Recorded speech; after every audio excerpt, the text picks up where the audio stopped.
WWE TLC match recaps and ratings. In the 3.5 years since the debut of the Wyatt family in WWE, all three members, and especially Bray Wyatt, have been involved with one high-profile rivalry after another, but until Sunday night, none of them had ever held a title at this level. That changed in a hurry at TLC, as Wyatt and Orton predictably decimated Slater and Rhino to become the second team to hold the SmackDown Tag Team Championships. Slater and Rhino received some great reactions from fans in the lead-up to their tag title win, but Sunday's match provided them a quick dose of reality about where they stand in the pecking order during their entrance. Despite being the bad guys in this rivalry, Orton and Wyatt got a hero's welcome, while Slater and Rhino came into relative silence. As WWE announcer Mauro Ranallo pointed out, Rhino began the match for the tag team champions for the first time since they began tagging with each other, and once Slater was tagged in ring it was clear why that was. He appeared overmatched in almost every way against Wyatt and Orton. Slater took a beating for a good chunk of the match, but Rhino seemed to do what he had done best for their entire reign as he cleaned house upon re-entering. The most interesting wrinkle of all happened in the closing moments of the match, when Luke Harper emulated Orton's sacrifice from Survivor Series and ate a gore from Rhino to save Orton outside of the ring. Orton then grabbed the blind tag, hit an RKO on Rhino and sealed the victory to tremendous applause. There might be dissension among the ranks of the Wyatts down the line, but for now, as was clear as both Wyatt and Orton draped their new titles over Harper's shoulders, it appears they are as well aligned as they've been since Orton joined. This match took far too long to happen during their feud, but once Bella and Carmella got down to it, this no DQ match was as advertised, a violent send-off to a long-brewing conflict. Carmella wore the wounds of the beating she suffered Tuesday on SmackDown after running down Bella on the microphone, and in the early stages she got her measure of revenge by channeling her inner Sasha Banks with some vicious kendo stick shots. Bella took control by kicking Carmella in the back and then throwing her into the video board on the ring apron. She then climbed onto the ring barricade and hit a well-executed spinning kick to Carmella's chin, but the finale came when Bella used a fire extinguisher to great effect and then hit the Rack Attack 2.0 to get the pinfall victory. Both of these women are now clear to move on and put this rivalry behind them, as evidenced by Carmella pointing to Natalya as Bella's secret attacker at Survivor Series. While this match wasn't a technical classic, it accomplished what it set out to do by getting Bella a sorely needed victory. It would be incredibly difficult to match the intensity and natural energy of their previous matches, but in this final showdown, The Miz and Ziggler closed the last chapter of their feud with an appropriately vicious send-off. This match started in a similar manner to their last couple of contests, with each guy swinging for the fences early and missing due to the familiarity of their opponent's offense. The pace was slow and methodical for that reason, and even as ladders were put into play, most of the biggest swings early on missed their targets. Counter-offense proved to define this match, as Ziggler ate a face full of ladder on multiple occasions before ultimately using a ladder to pull The Miz into the ring post using his momentum. It was clear that these guys were going to get enough time to tell a fitting conclusion to this lengthy story.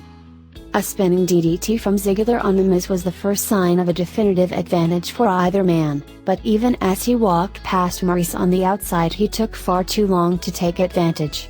The Miz responded by drop-kicking the ladder into Ziggler's face and then shoving it into a prone Ziggler in the corner multiple times. Yet again, though, neither man had a chance to settle down for long, with Ziggler neutralizing The Miz and springboarding off a ladder bridge to hit a Shawn Michaels-esque flying elbow drop. The Miz took over this match completely by working over Ziggler's knee for a solid 5-minute stretch, including a figure-4 leg lock with Ziggler's leg looped through a ladder. Even as Ziggler tried to superkick The Miz, his injury didn't allow him to do it and he ate a skull-crushing finale face first onto the ladder. There were a few other truly creative spots, but The Miz hanging from the loop holding the title belt and Ziggler shaking him free and then using the ladder as a weapon was another big moment. The Miz, who proudly proclaimed "I never get injured" in the lead up to this match, landed awkwardly on his knee and continued to sell that throughout the rest of the match. The Miz bounced Ziggler off the top rope and then powerbombed him into a corner ladder, and the match continued to build until both hobbled men climbed two ladders next to each other in the center of the ring. The Miz took advantage against Ziggler, who climbed both ladders at the same time, and hit him with two low blow kicks to send Ziggler falling for the final time.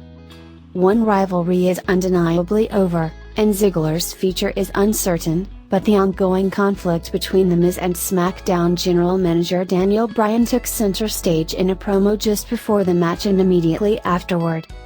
"I want to dedicate this win to the SmackDown General Manager Daniel Bryan," The Miz said immediately after the match.